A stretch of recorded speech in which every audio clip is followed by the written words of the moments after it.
وقضى ربك ألا تعبدوا إلا وبالوالدين إحسانا। আল্লাহ পাক সুবহানাহু ওয়া তাআলা কুরআনুল কারীমে স্পষ্ট ভাষায় বলে দিলেন, সর্বপ্রথম আল্লাহ তাআলার হুকুম আহকাম মেনে চলতে হবে। আল্লাহ তাআলা যে হুকুম দিয়েছেন এই হুকুমগুলো মেনে চলতে হবে। এরপরে আল্লাহ তাআলার হুকুমগুলো মানার পরে, আল্লাহ তাআলার দাসত্ব করার পরে আমাদের যে কাজ, সেই কাজটি হলো বাবা মার খেদমত, বাবা মার সাথে উত্তম আচরণ করতে হবে, বাবা মার সাথে ভালো ব্যবহার করতে হবে। বাবা মার সাথে যদি ভালো ব্যবহার করা না হয়, মনে পড়ে গেল একটি ঘটনার কথা। ছেলের বয়স হচ্ছে 25 বছর বয়স। ছেলে হঠাৎ করে 22 বছর বয়সে বিয়ে করে নিয়েছে মায়ের কথা মতো। মায়ের কথা মতো ছেলে বিয়ে করার পর 23 বছর বয়সে একটা সন্তান হয়ে গেল ছেলের। ছেলের যখন সন্তান হয়ে গেল, ছেলে তার মাকে তার ঘর থেকে আলাদা একটা ঘর করে দিল, কুঠে একটা ঘর। ছেলের মা এবং তার বাবা মিলে একসাথে এক ঘরে থাকে। মা বাবা দুইজনে সুন্দর সংসার চলতে থাকলো। হঠাৎ করে ছেলের বাবা একদিন মারা গেল, মা একা হয়ে গেল। ছেলের মনে একটুকু কষ্ট জাগলো না। আমার মা এত কষ্ট করে একাই থাকে, ছেলের মনে একটুকু কষ্ট জাগলো না। ওরে যুবক, মনোযোগ দিয়ে কান পেতে আমার কথাগুলো শোনো। সেই ছেলের অন্তরে একটুকু কষ্ট জাগলো না। আমার মা এত কষ্ট করে একাই একাই চলে, কিভাবে খায় কিভাবে চলে সে একদিনও দেখতে গেল না। হঠাৎ করে ছেলে একদিন বাজারের দিকে গেল। প্রত্যেক দিনের ন্যায় আজকেও ছেলে 10টা টাকা কামাই করার জন্য বাড়ি থেকে বের হয়ে বাজারের দিকে রওনা দিল। বাজারের দিকে যখন ছেলে গেল, বাজার থেকে 10টা টাকা কামাই করে রাতের বেলা যখন বাসার দিকে ফিরবে, বাসায় আসার সময় ছেলেটি দেখলো তার মা বাজার থেকে আসার সময় ছেলেটি একটা যুবককে দেখতে পেল। সেই যুবকটি তার মাকে কোলে করে নিয়ে বাসার দিকে নিয়ে যাচ্ছে। সেই ছেলেটি যুবকটিকে বলল, ওরে যুবক, তুমি তোমার কোলে করে কাকে করে নিয়ে যাচ্ছ কোলেতে করে? সেই ছেলেটি বলল, এটি হচ্ছে আমার মা, 10 দিন ধরে অসুস্থ হয়ে বিছানায় পড়ে আছে। আমি আর সহ্য করতে পারলাম না আমার মায়ের কষ্ট সহ্য করতে, তাই আমার মাকে আমি ডাক্তারের কাছে নিয়ে গিয়েছি। ছেলেটি বলল, তোমার মায়ের কি হয়েছে? বলতেছে, আমার মায়ের জ্বর হয়েছে, 10টা দিন ধরে জ্বরে বিছানায় পড়ে আছে। অনেক চেষ্টা করলাম কিন্তু আমার মাকে আমি সুস্থ করতে পারলাম না। তাই এই কারণে আমি আমার মাকে ডাক্তারের কাছে নিয়ে গেলাম। সেই ছেলেটির চোখের অশ্রু আর ধরে রাখতে পারলো না। চিন্তা করে দেখলো, আমি আমার মাকে প্রায় 2 বছর হয়ে গেল, আমার মায়ের তো বাবাও নেই, আমি আমার মাকে 2 বছর ধরে দেখতে যাই না, কিভাবে খায় কিভাবে চলে কিছুই দেখি না। যুবক একটাবার চিন্তা করে দেখো, অন্তরটাকে নরম কইরা আমার আলোচনাটা সুন্দর করে শোনো। সেই ছেলেটিকে বলল, তো ডাক্তার তোমার মায়ের কথা কি বললো? যুবকটি আবার কান্না করে দিল, বলিয়েন না, ডাক্তার বললো আমার মা 3 মাস বাঁচবে, আর বাঁচবে না, 3টা মাস বাঁচবে, আমার মা আর বাঁচবে না। সেই যুবকটি চিন্তা করতে লাগলো, আমার মা সেই জায়গায় সেই কুঠে ঘরে কিভাবে আছে আমি নিজেও জানি না। আবার ছেলেটি জিজ্ঞাসা করলো, তুমি এখন তোমার মাকে 3টা মাস কি করবা? বলতেছে, আমার মাকে 3টা মাস যত্ন করে রাখবো, যত্ন করে খাওয়াবো, যত্ন করে তাকে গোসল করাবো, যত্ন করে তার কাপড় চোপড় গুলো ধুয়ে দিব। সেই যুবকটি চোখ থেকে অশ্রু ঝরতে লাগলো, ঝর্ণার মতো অশ্রু ঝরতে লাগলো। আবার ছেলেটিকে জিজ্ঞাসা করলো, আর কি করবা তুমি? বললো, আমি 2 রাকাত নামাজ পড়ে আল্লাহর কাছে চাইবো, মাওলা রে, ও মাওলা, আমার মাটা এমন অসুস্থ রে মাওলা, এই মা আমাকে 10 মাস 10 দিন গর্ভে ধরে রেখেছিল রে মাওলা, ছোট ছিলাম, ছোট থেকে বড় করেছে, ছোট থেকে আমাকে আমার কাপড় ধুয়ে দিয়েছে, আমি বিছানায় পেশাব করতাম, আমার কাপড়গুলো ধুয়ে দিত, অনেক জ্বালাতন করতাম, আমার জ্বালাতন গুলো সহ্য করে নিত। ওরে মাওলা, তুমি আমার এই মাটাকে তুমি সুস্থ বানাইয়া দাও, মাওলা রে, আমার মাকে আমার আগে তুমি কবরে নিয়ে যাইও না। এই দোয়াটুকু মাওলার কাছে করব। সেই যুবকটি চিন্তায় পড়ে গেল, এই এতটুকু একটু ছেলে, মাত্র 12টা বছর বয়স, এই 12টা বছর বয়সে এই ছেলেটিকে মায়ের এত যত্ন করে, আমি তো বিয়ে করে ফেললাম, আমারও একটা সন্তান রয়েছে, এই সন্তান যদি আমার সাথে এমনটা করে তাহলে আমাকে কেমনটা লাগবে? এই যুবক তখন চিন্তা করতে থাকলো। চিন্তা করতে করতে সেই ছেলেটিকে বিদায় দিয়ে দিল, যাও তুমি তোমার মায়ের খেদমত শুরু করো, আল্লাহর কাছে দোয়া করো। সেই যুবকটি বলল, ভাই, আমার মায়ের জন্য দোয়া করিও, আমার মা যেন দীর্ঘ আয়ু হয়, অনেক দিন যেন বাঁচে থাকে, আমার আগে যেন আমার মা অন্ধকার কবরে না চলে যায়, কারণ আমার মা যদি আমার আগে অন্ধকার কবরে চলে যায় আমি সহ্য করতে পারবো না। চিন্তা করে দেখেন যুবক, যুবক চিন্তা করে দেখেন এর অন্তরে কেমন মায়ের ভালোবাসা, আর আপনার আমার অন্তরে মায়ের ভালোবাসা কেমন। অতঃপর সেই যুবকটি আবার বাসার দিকে চলে আসলো। যুবক দে একবার অন্তরটাকে নরম কইরা দিয়ে আমার কথাগুলো শোনো, আমার কথাগুলো সাধারণ কোনো কথা, কোনো ইতিহাসের কথা বলতেছি না, এটা একটা বাস্তব একটি ঘটনা। সেই যুবক বাসার দিকে চলে আসলো, 10টা টাকা নিয়ে একটা গরুর গোস্তের দোকানে গেল। গরুর গোস্তের দোকানে যাইয়া দোকানের মালিককে বলল, ওরে দোকানদার গোস্তওয়ালা, ওরে কাসাই, ওরে কাসাই, আমারে 10টা টাকা 2টা টুকরা গোস্ত দাও। কাসাই বলল, 10টা টাকা দিয়ে 2টা টুকরা গোস্ত নিয়ে তুমি কি করবা? সেই যুবকটি বলল, আমার মাকে আমি অনেক দিন ধরে দেখতে যাই না রে কাসাই, আমার মাকে আমি অনেক দিন ধরে দেখতে যাই না, আমার মাটারে আমি 2টা টুকরা গোস্ত দিয়া মায়ের মনটারে জয় কইরা নিমু। কাসাই লোক ব্যবসায়ী মানুষ কিছুই বললো না, বলতেছে আচ্ছা ঠিক আছে, তোমাকে 2টা না 3টা টুকরা গোস্ত দিচ্ছি। 10 টাকা 2টার জায়গায় 3টা টুকরা গোস্ত দিয়ে দিল। অতঃপর সেই যুবকটি গোস্ত নিয়ে সোজাসুজি বাড়িতে না ঢুইকা সেই কুড়ে ঘরের দিকে চইলা গেল, সেই মায়ের ঘরের দিকে চইলা গেল। মায়ের ঘরের দিকে যাইয়া দরজাটাকে টক টক শব্দ করতে লাগলো। মা দরজার ভিতর থেকে আওয়াজ দিতে লাগলো, কে বলো কে? ও ছেলে বলো আমি অমুক, ছেলে বলে আমি অমুক, অমুক কে তুমি, তোমার নাম বলো। মা বলে আমি হচ্ছে তোমার ছেলে আব্দুল্লাহ। মা বলে কি বলো বাবা, তুমি কি চাও? কত সুন্দর করে মা জবাব দিল, বাবা বলো তুমি কি চাও আমার কাছে? ছেলে বলল, মা আমি তোমার কাছে দুনিয়ার কোনো কিছু চাই না রে মা, তোমার কাছে দুনিয়ার কোনো কিছু আমি চাবো না রে মা। ওরে মা আমি তোমার কাছে দুনিয়ার কোনো কিছু চাবো না। দেখো দেখো, তারপরও মা দরজা খুললো না, কারণ জানে আমার ঘরের পরিস্থিতি যদি ছেলেটা দেখে ছেলেটা মনে অনেক কষ্ট পাবে, এই কারণে ছেলেটা মা দরজা খুললো না, ছেলেটাকে ঘরে ঢুকতে দিল না। আবার ছেলে কান্না করে ফেললো, মা রে মা খবর বিপদে পইরা ফেলছি রে মা, দরজাটারে খুইলা দাও, খুইলা দাও। অতঃপর মা দরজাটারে খুইলা দিল। ছেলে ঘরে ঢুকে দেখলো মা কোনো খাটের মধ্যে থাকে না, মা কোনো বিছানা তোষকের মধ্যে থাকে না, মা নিচের মাটির মধ্যে একটি বিছানা বিছাই দিয়া মাটির মধ্যে থাকে। মা পাশে একটা চুলা, চুলার পাশে কিছু খড়ি, কিন্তু চাল নাই ডাল নাই কিছু নাই। মা কোথা থেকে খাবার পায়, কিভাবে খাবার পায় তা ছেলে জানে না। মাকে জিজ্ঞাসা করলো, মা রে মা তুমি কিভাবে একাই থাকো, কিভাবে এখানে একাই থাকো? যুবক পাশের দিকে তাকাইয়া দেখো, যার মা দুনিয়াতে এখনো বেঁচে নাই, তার অন্তরে কতই কষ্ট, তার চোখে অশ্রু ঝরে রাখতে পারে না, অশ্রু পড়তে থাকতেছে। তোমার পাশের দিকে তাকাইয়া দেখো, পাশের ছেলের দিকে তাকাইয়া দেখো, দেখো দেখো কিভাবে কান্না করতেছে। ওরে যুবক তোমাকেই বলছি, মারে আর কষ্ট দিস না, যতই কষ্ট দিছিস মারে আর কষ্ট দিস না। সেই যুবক ঘরে ঢুকে তাকাইয়া দেখলো, ঘরে ঢুকে তাকাইয়া দেখলো মা, মার মাটির মধ্যে বইসা আছে। মারে বলল, মা তুমি রাত্রের বেলা কি খাবা এখন? মা বলল, না রে বাবা আমি রাত্রে খাই না, সকালে খাই না, আমি শুধু দুপুর বেলা একটা বেলা খাবার খাই। সন্তান আর চোখের অশ্রু ধরে রাখতে পারলো না, মাকে বলল, মা তুমি কিভাবে থাকো?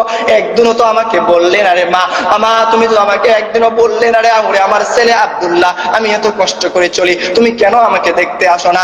আরে মা তুমি তো একদিনও বললে না। মা তখন সুন্দর ভাবে জবাব দিল, ওরে আমার ছেলে তুমি যদি তোমার সন্তান, তোমার স্ত্রী সন্তানকে নিয়ে ভালো থাকো তাহলে আমি ভালো থাকবো, আমি আর দুনিয়াতে কয়দিন বেঁচে থাকবো? ছেলে বলল, তাই বলে কি তুমি এত কষ্ট করে জীবন যাপন করবে নাকি? আমি না ভুল করে, তোমার ছেলে ভুল করে ফেলেছি, তুমি কেন আমাকে একদিনও বললে না? ছেলে কাঁদতে লাগলো, কাঁদতে লাগলো, কাঁদতে কাঁদতে মাকে বুকে জড়াই নিল। অতঃপর মায়ের হাতে গোস্তের টপলাটা দিল। মাকে বললো, মা রে আজকে 10টা টাকা কামাই করছি রে মা, এই 10টা টাকা দিয়ে তোমার জন্য গোস্ত নিয়ে এসেছি, এই গোস্তটুকু তুমি রান্না করে খাইও আর আমাকে মাফ করে দিও রে মা। তো মা বলল, না না না তুমি এই গোস্তটা নিয়ে যাও, তোমার স্ত্রী সন্তানকে তুমি রান্না করে খাওয়াইও, তাহলেই আমি সন্তুষ্ট হয়ে যাব। অতঃপর আবার ছেলেটি বারবার জোর করতে লাগলো, মা মা তুমি এই গোস্তটুকু তোমার জন্য রাখে দাও রে মা। অতঃপর মা বলল, না না না আমি তোমার গোস্ত রাখতে পারবো না, তুমি তোমার স্ত্রী সন্তান রে খাওয়াইও। মা বলল, আবার সন্তান জোর করতে লাগলো, মা বলল না। অতঃপর বারবার জোর করার কারণে মা গোস্তটুকুকে রাইখা দিল। মা গোস্তটুকুকে রাইখা দিয়া পেঁয়াজ মরিচ দিয়া সুন্দর করে তরকারিটাকে ভুনা কইরা রাইখা দিল। তরকারিটাকে ভুনা কইরা মা মা তরকারি গোস্ত গুলো একটি বাটিতে কইরা সন্তান আব্দুল্লাহকে ডাক দিল। আব্দুল্লাহ যখন ডাকের সাড়া দিল না, মায়ে আব্দুল্লাহর সন্তান তার নাতিটারে ডাক দিল, ওরে অমুক আসো, তুমি আমার কাছে আসো, তোমার দাদির কাছে আসো। ছোট বাচ্চা কিছু বুঝে না, মা দাদির কাছে চইলা গেল, দাদিকে বলল, দাদি কি চাও তুমি? তোমার কাছে আমার মা দেখলে আবার আমাকে রাগ করবে, বলো তুমি কি চাও?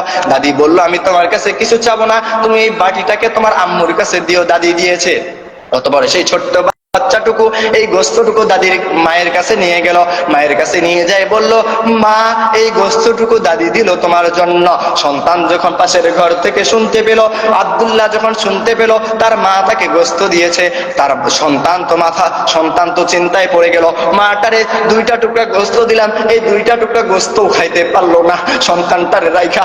আর 2টা বছর কিভাবে মাটারে রাইখা আমি খাটের উপরে শুইয়া থাকি, এই মাটারে রাইখা আমি কিভাবে একা একাই ঘুমাই? যুবক দেখ, তাকাইয়া দেখ, পাগলের মতো কান্না করতেছে তোর পাশে থাইকা। তোর অন্তরে চোখের পানি নাই, তোর অন্তরে চোখের পানি নাই, তোর অন্তরটা নষ্ট হইয়া গিয়েছে রে। আল্লাহর ভয় নাই, মায়ের ভালোবাসা নাই, মায়ের ভালোবাসা নাই, দুনিয়ার ভালোবাসায় তোর অন্তরটাকে তুই নষ্ট কইরা ফেলছস। দেখ দেখ, তোর পাশে তাকাইয়া দেখ কিভাবে কান্না করতেছে।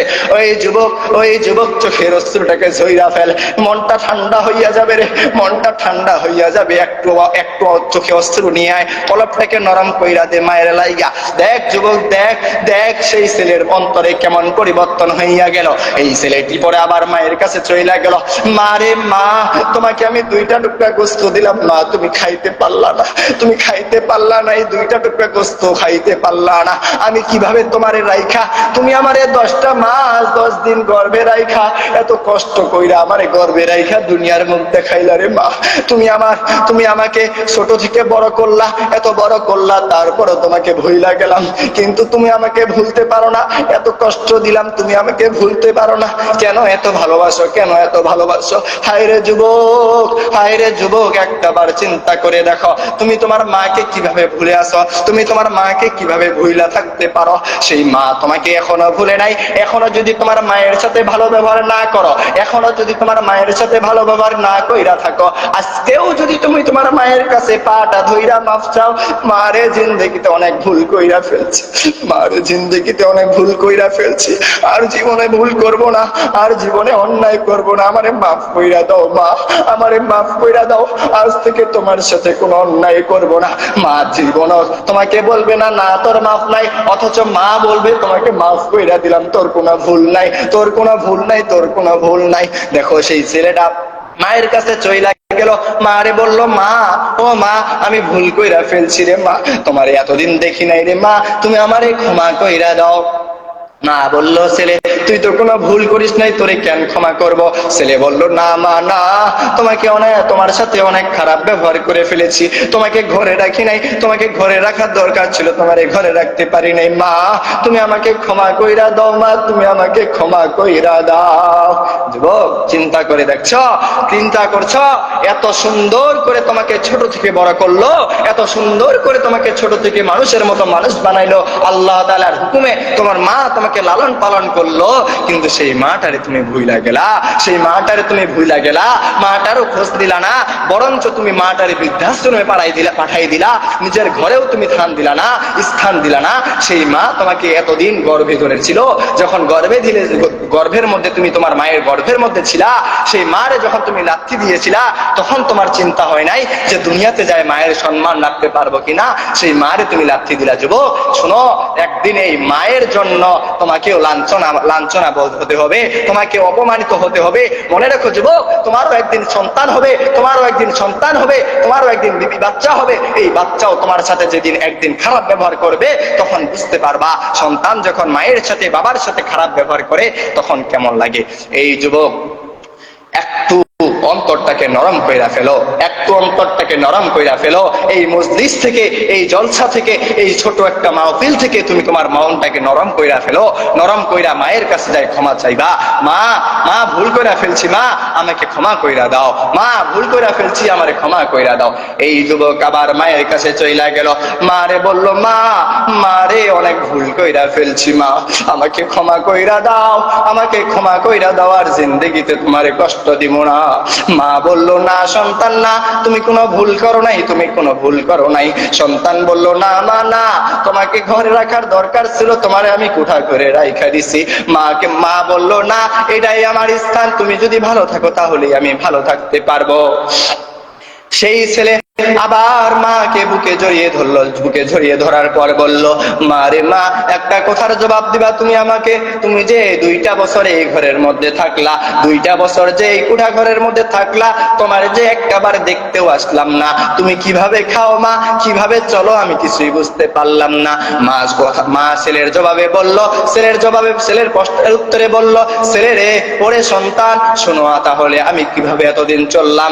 আমি যখন সকাল হয় ফজরের নামাজের পরে পরে ঘর থেকে বাইর হইয়া যাই, ওই জঙ্গলের দিকে যখন যাই, জঙ্গলের দিকে যাইয়া ওখান থেকে কয়েকটা খড়ি নিয়ে আসি, খড়ি নিয়ে এসে বাসার মধ্যে রাইখা দেই। আর অমুক বাড়ির একটা হাজী সাহেব আছে, ওই হাজী সাহেব প্রত্যেকদিন আমাকে একটু করে চাল দেয়, চাল একটা করে আলু দেয়। আমি এই চালটুকে রান্না কইরা, আলুটাকে ভর্তা কইরা এতটুকু করে খাইয়া আমার জীবনটাকে এতদূর পর্যন্ত নিয়ে এসেছি। সন্তান আর চোখের অশ্রু চোখেতে রাখতে পারলো না, সন্তান চোখের অশ্রু ঝরাইতে লাগলো। মা তখন বলল, সন্তান রে, তুই কাঁদিস না, তুই কাঁদলে আমার কলিজাটা কেমন জানি কাইপা উঠে, কাঁদিস না রে, কাঁদিস না। সন্তান আর চোখের অশ্রু আবার ঝরাইতে লাগলো, হু হু করে কাঁদতে লাগলো। মা বলল, না রে না সন্তান, তুই কাঁদিস না, তুই কাঁদলে আমি থাকতে পারবো না। যুবক, অন্তরটাকে নরম কইরা ফেল, মা রে মাফ কইরা দে, মায়ের কাছে ক্ষমা চাইয়া নিস। পাশে তাকাইয়া দেখ, যার অন্তরে যার মা নাই সেই ওই মাহফিলটা শুনলে অবশ্যই চোখের অশ্রু ধরে রাখতে পারবে না, চোখের অশ্রু অবশ্যই পড়বে। মা নামের নিয়ামতটা তোর কাছে আছে দেখে তোর চোখের অশ্রু নেই। যার কাছে মা নামের নিয়ামতটা নেই, তাকে একটাবার জিজ্ঞাসা করে দেখ যে মা কেমন জিনিস। মা যদি না থাকে কেমন লাগে, দুনিয়াটা কেমন জানি ফাঁকা লাগে রে যুবক। দুনিয়ার মধ্যে আপন কেউ নাই মা ছাড়া। তোর বিবিরে খাওয়াবি, বিবিরে সাইরা দিবি, বিবি জীবন তোকে আসে বলবে না কেমন আছো। তোর বন্ধুরে খাওয়াবি, বন্ধুরে টাকা দিবি, পয়সা দিবি, সেই বন্ধু তোরে জীবনও যদি একদিন ঝগড়া হয়, বন্ধু তোরে জীবনও আসে বলবে না যে বন্ধু তুই কেমন আছিস। গার্লফ্রেন্ডে নিয়ে বাজারে ঘুরিস, গার্লফ্রেন্ডের জন্য মাকে হত্যা করে ফেলিস। সেই গার্লফ্রেন্ডের সাথে যদি একদিন ঝগড়া হইয়া যায়, সেই গার্লফ্রেন্ড তোকে জীবনও বলতে আসবে না যে ওরে আমার বয়ফ্রেন্ড, তোমার এখন কি অবস্থা, কেমন আছো। দেখ মাকে 2টা বছর আলাদা কইরা রাখার পরও এই মা তোকে ভুইলা থাকতে পারে নাই। মাকে যদি এখনো যাই বলিস, মা রে ভুল কইরা ফেলছি, আমারে মাফ কইরা দে, মা অনায়াসে তোকে মাফ কইরা দিবে। কিন্তু সেই বন্ধুর সাথে যদি অভিমান হইয়া থাকে, সেই গার্লফ্রেন্ডের সাথে যদি অভিমান হইয়া থাকে রে যুবক, সেই গার্লফ্রেন্ডের কাছে ক্ষমা চাইলেও ক্ষমা কইরা দিবে না। কিন্তু মা এমন একটা জিনিস, মায়ের অন্তরে এমন ভালোবাসা, সেই মায়ের কাছে যদি ক্ষমা চাইয়া নিস, মা তোরে ক্ষমা কইরা দিবে। মাকে ভুইলা যাস না, খোদার কসম করে বলতেছি, 5 ওয়াক্ত সালাত আদায় করবি, ইবাদত করবি, বন্দেগী করবি, কিন্তু মায়ের খেদমত করবি না, মায়ের যথাযথ খেদমত করবি না, মায়ের ইতাআত করবি না, মায়ের অনুসরণ করবি না, মাকে যত্ন করবি না, মায়ের খেদমত করবি না, আল্লাহর কসম করে বলছি, তুই জীবনে জান্নাতের মুখও দেখতে পারবি না। এর যুবক, কিভাবে সম্ভব? আল্লাহ তোরে বানাইলো, আল্লাহ তোরে সৃষ্টি করলো, কিন্তু আল্লাহরে তুই দেখস নাই। সেই মায়ের গর্ভে দিল, সেই মাটারে তোরে দুনিয়ার মুখ দেখাইলো, দুনিয়ার মুখ দেখার পর তোকে লালন পালন করলো। ছোটবেলায় যখন বিছনার মধ্যে পেশাব কইরা দিছিস, বিছনার মধ্যে যখন পেশাব কইরা দিতি, মা তোরে ভিজা জায়গায় রাখতো না, ভিজা জায়গায় মা শুইয়া তোরে মায়ের বুকের মধ্যে নিয়ে নিত। মা ভিজা জায়গায় রাখতো না, কারণ থাকলে তোর জ্বর আসতো। কিন্তু সেই মা তোরে এত ভালোবাসা ভিজা জায়গায় মায়ে থাইকা তোরে বুকের মধ্যে জড়াই নিত রে যুবক। এই যুবক, আজ তুই বড় হইয়া গেছস, আজ তুই দুনিয়ার মুখ দেখছস, দুনিয়ারে চিনছস, দুনিয়ার ভালোবাসা তোর অন্তরে ঢুইকা গেছে। এই মারে দেখাও, মায়ের মহব্বত, মায়ের ভালোবাসা দেখাও, তুই মারে চিনতে পারলি না, মায়ের অন্তর, মায়ের ইতাআত করতে পারলি না। যে আল্লাহ তোরে বানাইলো, কিন্তু আল্লাহরে তুই দেখলি না, সে আল্লাহর পরিপূর্ণ ইতাআত করতে পারবি? এটা কখনো হতে পারে না। তুই আল্লাহর গোলামি করিস, সালাত আদায় করিস, আল্লাহর কসম করে বলছি, তুই যদি মায়ের ইতাআত না করিস, মায়ের অনুসরণ না করিস, তুই নামাজ পড়বি ঠিকই, যাকাত দিবি ঠিকই, কিন্তু কেউ বিশ্বাস করতে পারবে না যে মায়ের ইতাআত করিস না, মায়ের খেদমত করিস না, কিন্তু তুই মসজিদের মধ্যে 5 ওয়াক্ত সালাত আদায় করিস, তোর সালাত কবুল হবে বলে মনে হচ্ছে না। কারণ আল্লাহ তাআলার না দেখা তুই আল্লাহ তাআলার ইবাদত করবি, আর মা তোর এত যত্ন করলো, এত ভালোবাসলো, মায়ের ইবাদত করবি না, এটা কখনো হতে পারে না। যুবক তাই বলি, মাকে ভুলে যাইস না, মাকে ভুলে যাইস না, মায়ের খেদমত কর, মায়ের খেদমত কর, মায়ের ভুইলা যাস না, মায়ের ইতাআত কর, মাকে মাফ কইরা দে। মা যদি কোনোদিন ভুলও কইরা থাকে, মাকে মাফ কইরা দে। পায়ের কাছে যায় দুইখানা হাত ধইরা, পা ধইরা মায়ের কাছে ক্ষমা চাস, মায়ের কাছে ক্ষমা চাস। সেই কিয়ামতের দিন যখন মা তোর বিরুদ্ধে সুপারিশ করবে, এই ছেলে আমার সন্তান, আমার সন্তান হওয়ার পরও এই ছেলে আমার ইতাআত করে নেই, দুনিয়ার মধ্যে আমার খেদমত করে নাই, এই মা যখন আপনার বিরুদ্ধে সাক্ষী দিবে, আল্লাহ তাআলা তখন তোকে ডাক দিয়ে বলবে, ওরে যুবক এদিকে আয় আমার কাছে, তুই যে জান্নাতের আশা করস, তোর মা যে দুনিয়ার মধ্যে ছিল, মায়ের কতটুকু ইতাআত করছিস? তখন যখন বলবি, না আল্লাহ না, আমি মায়ের ইতাআত করতে পারি নাই, মায়ের খেদমত করতে পারি নাই, তখন আল্লাহ তাআলারে কি জবাব দিবি? আল্লাহ তাআলা তখন ফেরেশতাদেরকে ডাক দিয়া বলবে, ওরে ফেরেশতারা আয় আয় আয়, এই বান্দা আমার ইবাদত করছে, নামাজ পড়ছে, দেখ আমাকে দেখার জন্য না, আমাকে দেখার জন্য না, মানুষকে দেখার জন্য সালাত আদায় করছে, মায়ের ইতাআত করে নেই, মায়ের খেদমত করে নেই, দুনিয়ার মধ্যে মাকে পাওয়ার পরও মায়ের খেদমত করে নেই, মায়ের খেদমত করে নেই। এই সন্তানটাকে, এই ছেলেটাকে তোমরা শেষরাইয়া জাহান্নামের মধ্যে নিক্ষেপ করো। তখন কি জবাব দিবা যুবক? তখন কি জবাব দিবা? আল্লাহ তাআলা যখন প্রশ্ন করবে মায়ের খেদমত করেছো কিনা, তখন কি জবাব দিবা আল্লাহ তাআলাকে? তখন জবাব দেওয়ার মতো কিছু থাকবে না। তাই সময় থাকতে মায়ের খেদমত করো, সময় থাকতে মায়ের ইতাআত করো, এখনো সময় আছে, মায়ের ইতাআত করো, মায়ের কাছে যাই ক্ষমা চাও, মায়ের কাছে ক্ষমা চেয়ে মায়ের পরিপূর্ণ খেদমত করার চেষ্টা করো। মা যদি দুনিয়া থেকে চলে যায়, দুনিয়া থেকে চলে যাওয়ার আগেই তুমি মায়ের খেদমত করো, কারণ আল্লাহ তাআলা কুরআনুল কারীমে আল্লাহ তাআলার হুকুমের পরে মায়ের খেদমতের কথা বলেছে। আল্লাহ তাআলার হুকুম আহকাম, আল্লাহ তাআলার ইবাদত করার পরেই মায়ের ইতাআত করার, মায়ের খেদমত করার কথা বলেছে। তাই যুবক এখনো সময় আছে, মায়ের খেদমত করো, মায়ের খেদমত করার চেষ্টা করো, মায়ের ইতাআত করো। আল্লাহ তাআলা আমাদের সকলকে মায়ের খেদমত করার তৌফিক দান করুক।